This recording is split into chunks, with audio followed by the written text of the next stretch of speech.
Ang bagong pangalan ng Sion ay hinulaan na.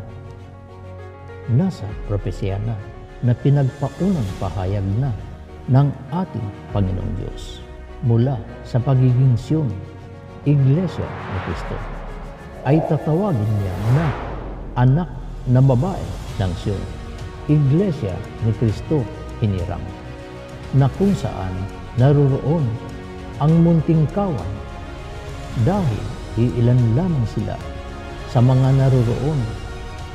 Ang anak na babae ng Sion na lumabas sa kawan na nakasumpong ng isang pastulan na ngayon ay pinangungunahan ng Kristong Panginoon na tagapagligtas na dumating. Ang kaluwalhatian ng Sion at ang kanyang bagong pangalan. Isaiah 62 sa talatang 1 at 2. Dahil sa Sion ay hindi ako tatahimik, at dahil sa Jerusalem ay hindi ako magpapahinga, hanggang sa ang kanyang katuwiran ay lumitaw na parang ningning, at ang kanyang kaligtasan ay parang ilawan na nagniningas.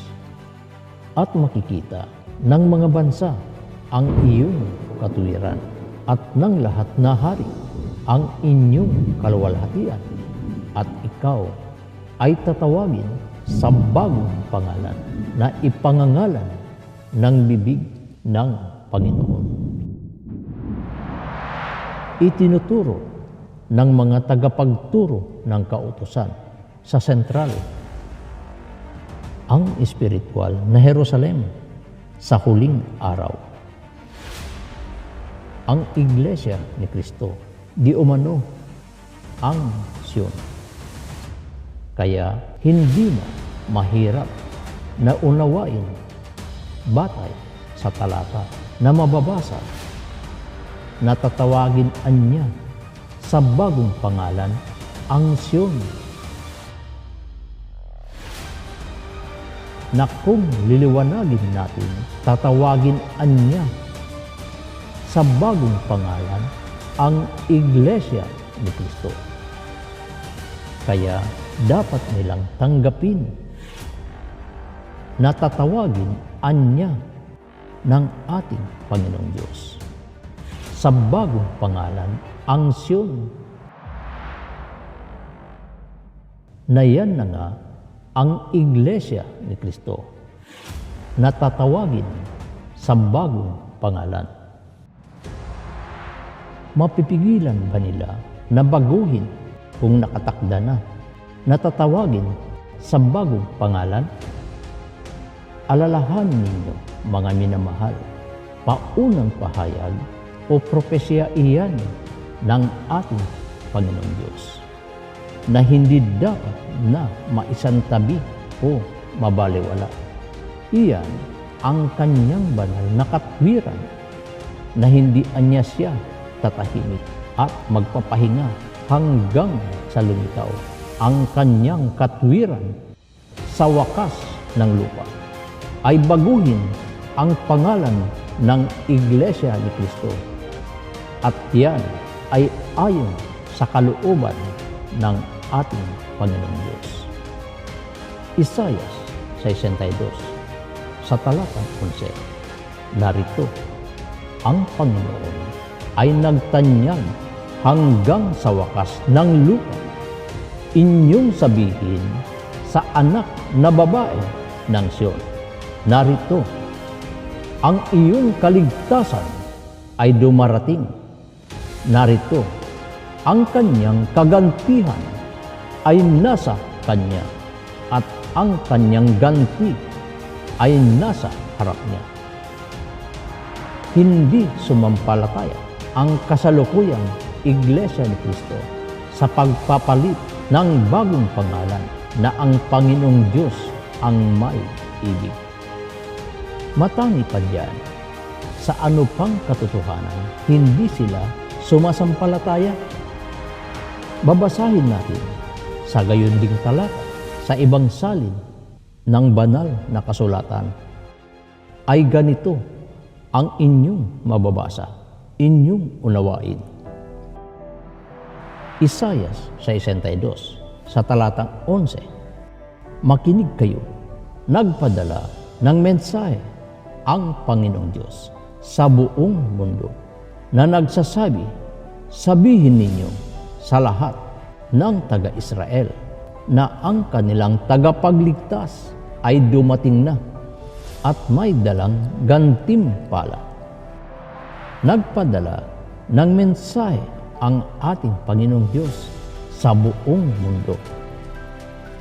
Sabihin ninyo sa lahat ng taga-Israel, ang kanilang tagapagligtas ay dumating na. Ang Israel ay kumakatawan sa Sion. Ang Sion ay sumasagisag sa Iglesia ni Kristo. Ipinararating ng ating Panginoong Diyos sa Israel. Sion, Iglesia ni Kristo. Ang kanilang tagapagligtas, anya, ay dumating na. Hilit pa rin itinuturo na ang aking pagbabalik ay sa araw pa di umano ng paghuhukom na hindi nila nauunawaan na may mauuna pa diyan na aking pagbabalik. Samantalang iba sa ipinapalagay nila at yaon ay magaganap doon na sa bagong daigdig pagkalipas pa ng 1,000 taon. May pagbabalik akong sinasabi, mamaya mauunawaan ninyo.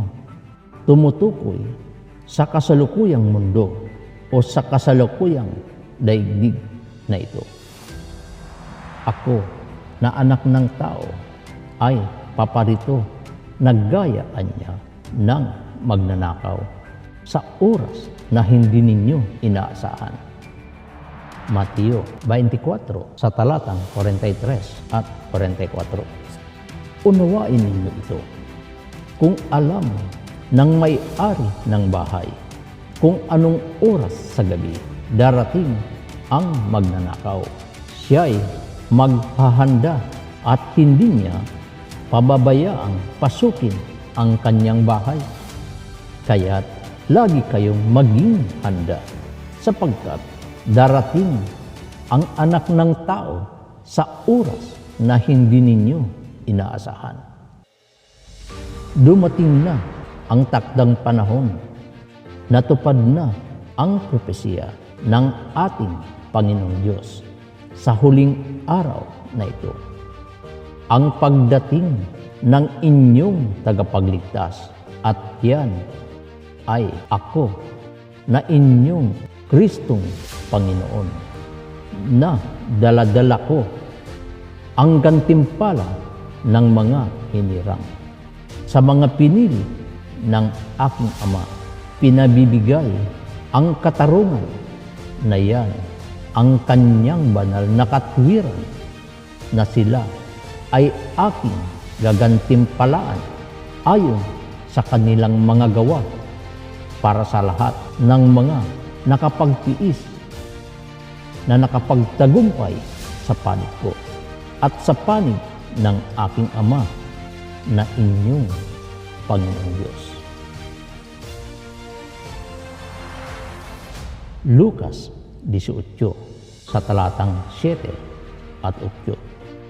Ang Diyos ba kaya ang hindi magbigay ng katarungan sa mga pinili niya na tumatawag sa Kanya araw at gabi?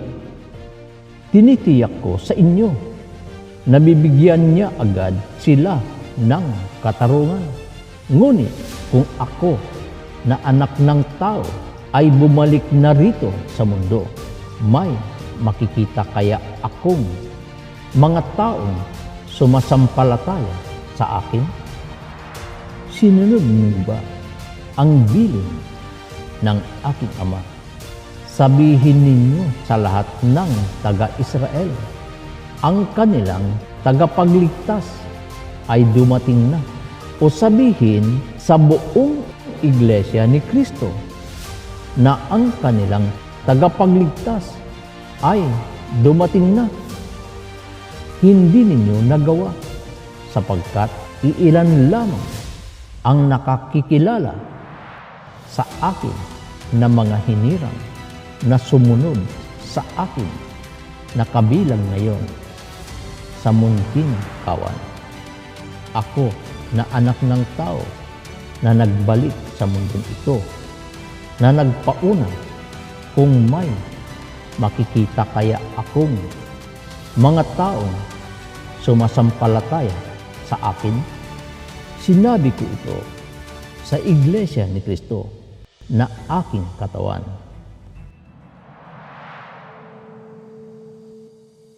Ang Iglesia na pangunahin kong ililigtas.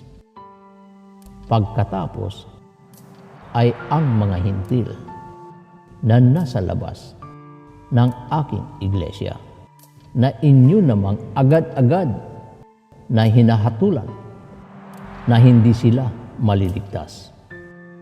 Huwag naman kahabagan ninyo sila na umaasa na akin din naman silang ililigtas sa pagsunod nila sa kalooban ng aking Ama. Nakalulungkot, kayo ang inaasahan ko na dapat na unang makakikilala sa akin sa pamamagitan ng pagpapahayag ko ng mga katotohanan na ako nga ang inyong Kristong Panginoon na nakabalik na sa kasalukuyang daigdig. Hindi kayo sumasampalataya sa akin. Nang sabihin ko, naririto siya, na ako rin ang nagsabi sa inyo na handa nang mangusap sa inyo na inyong Kristong Panginoon. Subalit, hindi ninyo ako binigyan ng pagkakataon. Sa halip ay galit na galit kayo na ako ay pinagtatabuyan. Inyo nang pinagtutulakan na lumabas habang naririnig ko na hindi ninyo ako kailangan. Kaya naganap ang paglabas ko sa kawan at ginawa ninyo ang anumang maibigan ninyong gawin sa akin.